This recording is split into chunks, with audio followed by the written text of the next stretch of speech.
Denise Gwen, reading aloud for you from my novel, His Christmas Eve Proposal, Book 3 in the Medicine Women of Alaska, Chapter 6.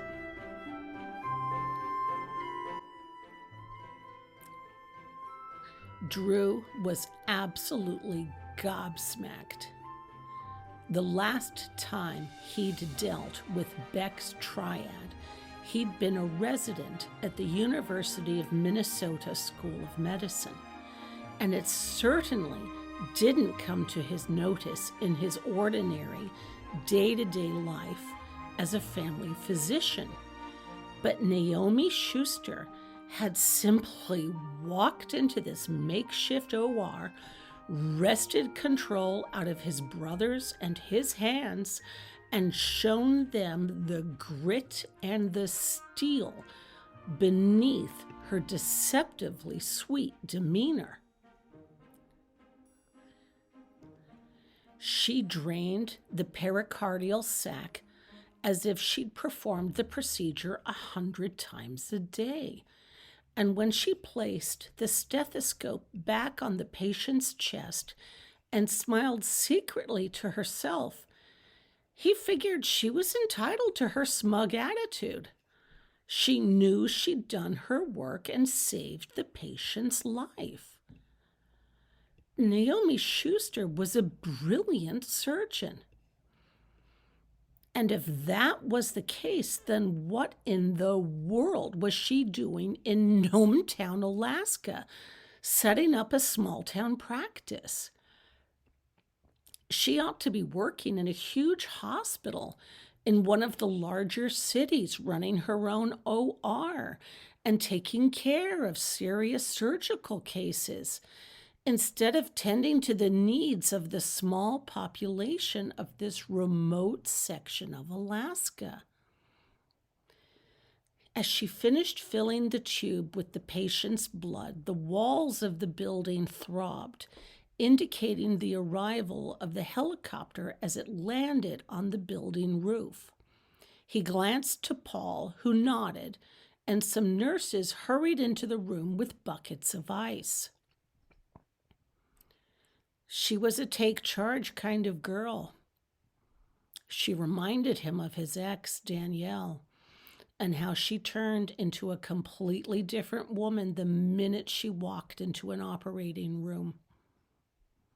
The only difference being, though, Danielle grew arrogant and full of herself, and Naomi hadn't been the least bit arrogant or conceited.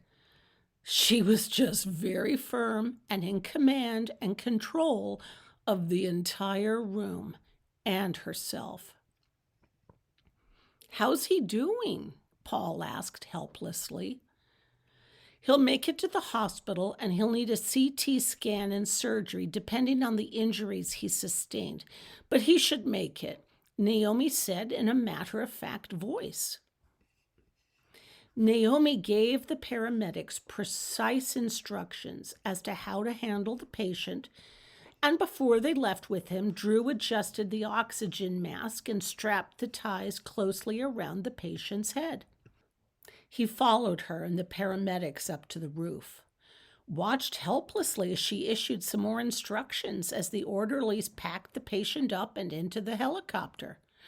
At last, the helicopter door closed and it lifted from the roof. Naomi turned her back against the wind and dust and grit as the chopper lifted into the air and flew away.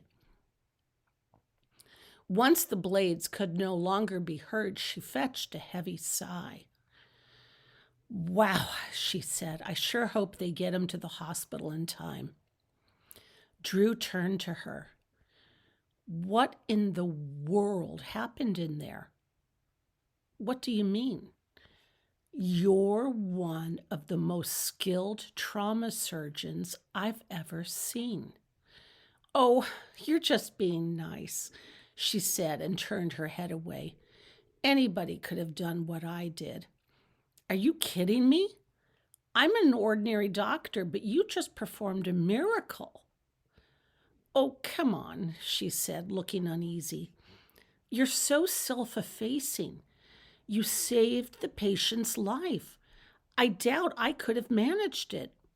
I'm sure you could have. Come on, let's get cleaned up and back to town. Did you train at a teaching hospital? What medical school did you attend? Oh, she said in as offhand a manner as she could manage. Stanford. And who'd you train under? Who was your cardiothoracic surgeon mentor? You moved like lightning in there. You knew exactly what you were doing. Look, it's getting late and I'm tired. Without saying another word to him, she turned her back and walked into the building. Why is she avoiding me? Paul approached her as she reached the roof exit. Hey there. I've decided to stay behind at the logging camp and check in with some of my patients.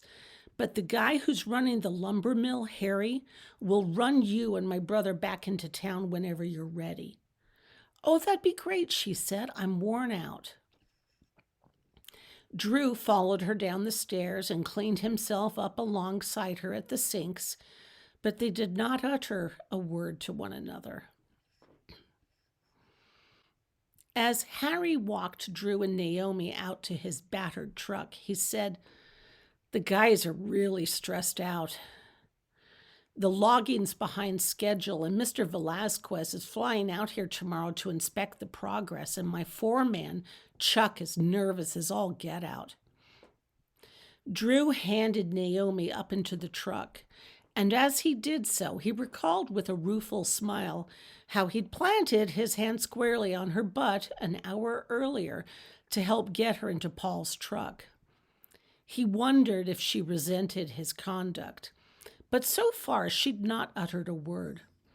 She snapped the seat belt around her slender hips, and as Harry started the truck, she asked, "What is Mr. Velasquez's first name?" She'd asked the question in an offhand manner, but Drew detected an edge of tension in her voice. "Vittorio Velasquez. He's a big hotel magnate from California. Don't know why he's out here, though." At mention of the developer's name, Naomi started, and Drew wondered why that name held significance for her. "Do you know Vittorio Velasquez?" he asked her. "Oh, no. And yet she'd reacted to the name of Velasquez. He glanced over at her in the dusky light and noticed her furrowed brow. "Are you okay?" "Oh, sure, I'm fine." "You were scowling." "No, I wasn't." "Yes, you were." "It's dark out here with all the trees. How'd you see me?" He cocked an eyebrow. "The dashboard light." "Well," she said and smiled. She was so darn cute when she smiled. "Do you think the patient will make it?" "He ought to, if he's operated on by a good trauma surgeon." He smiled. "Which I'm not," she added hastily. "So what you're saying is he's going to be just fine because a good trauma surgeon did operate on him." Her cheeks reddened. "I've only performed that procedure a couple of times in the past." "I thought you said you'd done it only once before." "Oh," she said, alarmed. "Well, as to that, I forgot the only other time I did it." "Oh," he said, in a tone of voice to indicate that he didn't believe her in the slightest. She flushed. Oh, she was so cute and so appealing, and yet he'd been involved with a woman doctor once before. He'd married a woman doctor, and it not only worked out badly, but it worked out really badly. "Drew, I'd love to move out to Alaska with you and help you run your dad's practice.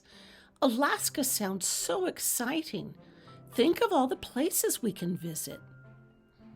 Only Danielle's enthusiasm had waned after the first year. I'm stuck in this backwater. I had no idea it was this dirty and isolated. I feel so alone out here and I miss my family. Drew, I'm tired of this. I'm bored. This isn't what I signed up for. Yes, he knew full well that he ought to follow his instinct and steer clear of women doctors, even the cute and adorable ones. They might be as pretty as can be, and it might feel good to sit next to one, with his left hip rubbing up alongside her right. But they were just colleagues, and they were going to remain colleagues. It wasn't like he was in love with her, after all. She could keep her secrets. He certainly had a few of his own.